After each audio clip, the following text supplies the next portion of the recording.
Welcome back to our regular viewers and a very warm welcome to the people who are watching our channel for the very first time.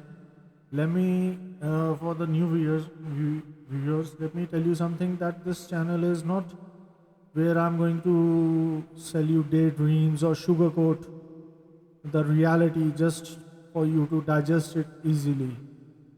We, or at least I tend to be as factual as I can. Before I come in front of you, I do my research, I do my study, I read, I ask, I listen, I probe, then I compile my data.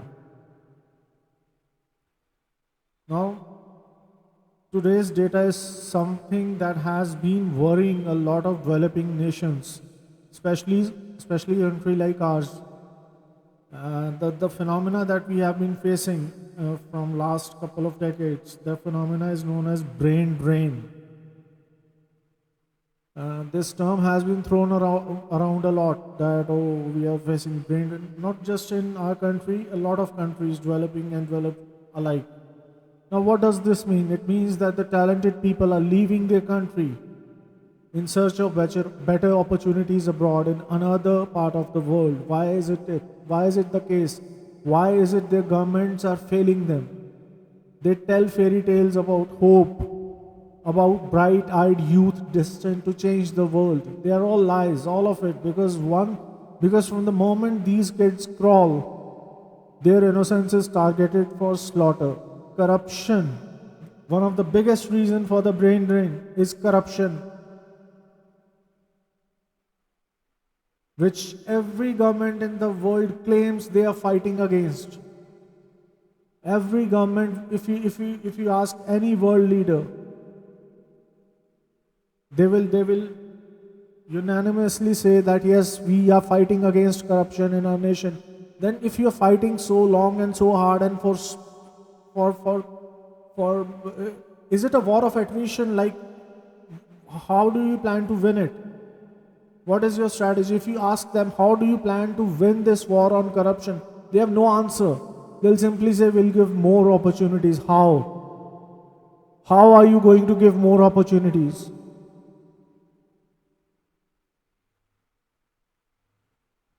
Corruption doesn't wait in the shadows. It kicks down the door, rips off their masks, and gorges on their futures in the broad daylight.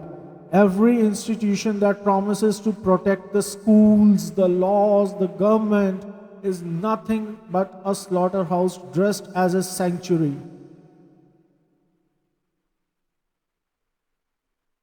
These institutes are supposed to nurture, protect, and serve the nation, especially the youth. Schools are supposed to shape the mind of young people, but are they doing it? No.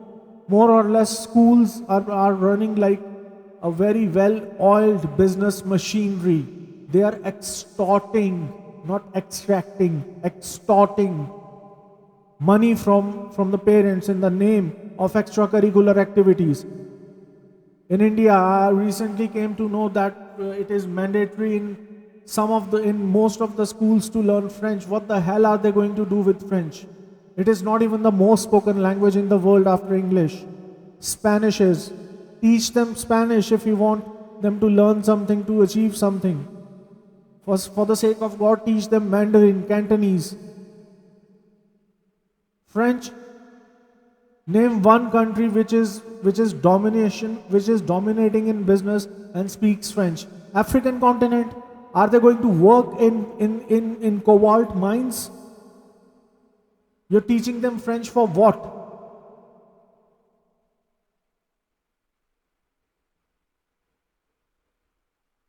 Teachers lectures about integrity while pocketing bribes under the desk. Politicians preach about opportunities, then auction off the ladder step by step to the highest bidder. Our politicians are very politicians who are elected by our votes. They are supposed to give us opportunities, young people whose eyes are gleaming with hope. They are looking forward to contribute to the growth of their society.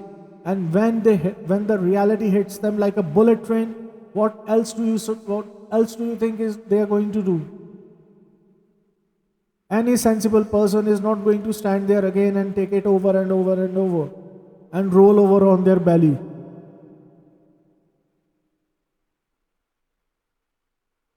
The, the mentors are maggots smiling over a rotting carcasses, and the youth, desperate and naive, are taught to crawl towards the stench. Are the mentors fulfilling their moral obligation towards their mentees? Are they actually teaching them real life skills? Are they actually teaching them something that will help them build a better society? They are just pocketing the money from their mentees, and that's about it. Society has forged a plague that infects every ambition, every bond, every sacred vow. Our youth are snatched from their innocence to be molded into cold blooded survivors. If you are always on surviving mode, you will never be able to thrive. If you want to thrive, you need to at least have a stable ground to stand on. If you are stuck in quicksand, do you think you are surviving or you are striving? Lie, cheat, betray, that's the curriculum. Values are poison, and the antidote is ruthless self preservation. Say morality, and you are mocked for your weakness, chased dreams, and the system grinds your bones for profit. And I'm not even talking about the society, it starts at home. When a child shares its dream with his or her parents, in 90, if not 100, of the cases they are mocked upon.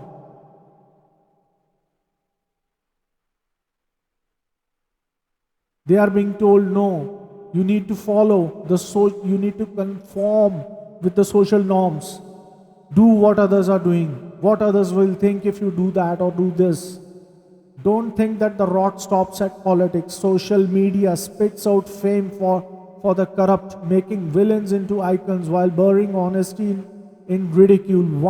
Our youth idolize wolves in sheep's clothing, gorging on filtered illusions, learning that power means crushing the next man's throat. Because if you refuse, you are the one choking on dirt. Every success story is carefully crafted. Hallucination, sold to keep the herd distracted as the wolves feed. In olden days, it was said, give them bread and circus, and they will never ask what your politicians are doing with their money. And it is still the same in today's world. Instead of circuses, we have social media. This isn't generational decay, this is orchestrated annihilation. Every new generation is hoodwinked, stripped, and left naked in the world that values nothing but predatory cunning. Find yourself, they say. Yet every path is marked by corruption's hand. The only way forward is to sell a piece of your soul. That's why you must have observed the people who are at the very top. They have zero empathy. And there was a time when they used to smile, giggle, have fun, hang out with their friends, socialize. Now they don't do that anymore because they have learned it the hard way. The world doesn't work that way. The youth aren't just lost, they are casualties in war waged by the liars, the greedy, the architects of deceit. They laugh, dance, distract themselves to death, never realizing they are dancing on their own graves, built with the bones of forgotten morals. The truth is, as long as corruption is king, innocence will always be executioner's favorite meal. Remember that. Let this be a requiem, not a plea. If the youth wake up in time, maybe they will tear down the corrupt towers brick by bloody brick. But if not, expect nothing but a world drowning in a rot where hope is extinct and vulture once again are well fed.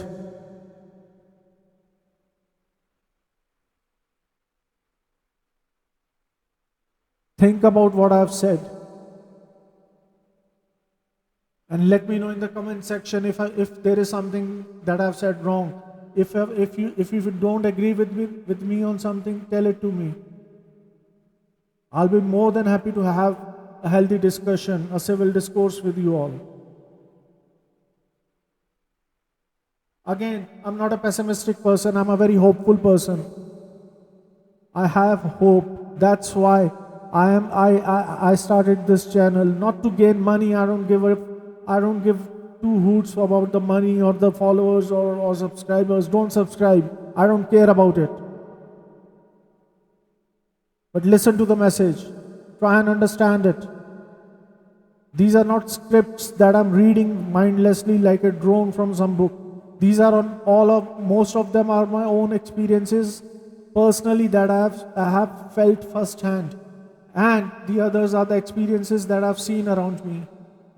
And I don't want others to follow on the footsteps that I've followed. Because nothing good will come out of it. Rather, you'll spiral downward out of control in a way that you won't even know. And then there will come a day when you will be standing all alone in the middle of nowhere, going nowhere to go, nowhere to ask help from. You are totally on your own. And then what will you do? With that thought, I leave you and I'll see you soon. Till then, stay blessed.